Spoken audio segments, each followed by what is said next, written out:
অনেক সময় আপনাদের ফোনে এরকম বিরক্তিকর অ্যাড আসে, আপনারা অ্যাডগুলো স্কিপ করতে পারেন না এবং কোনো ছবি বা ভিডিও সেভ করতে গেলে আপনাদের অনেক সমস্যা হয়।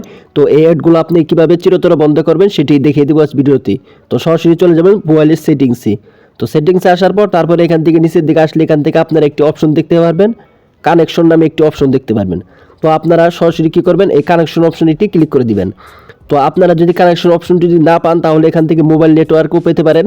তো আপনারা কি করবেন, এই কানেকশন অপশনটি ক্লিক করে দিবেন।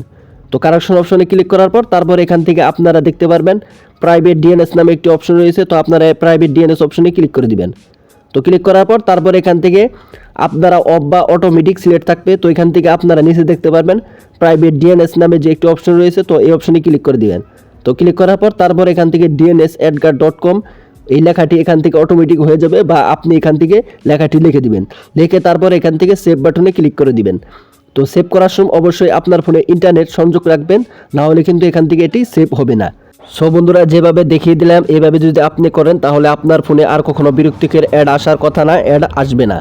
তো ভিডিওটি কেমন হয়েছে অবশ্যই বলবেন। ভিডিওটি যদি ভালো লেগে থাকে তাহলে অবশ্যই চ্যানেলটি সাবস্ক্রাইব করে দিবেন এবং ভিডিওতে লাইক কমেন্ট শেয়ার করে দিবেন। দেখা হবে পরবর্তী কোনো ভিডিওতে, ততক্ষণ সঙ্গে থাকুন। আল্লাহ হাফেজ।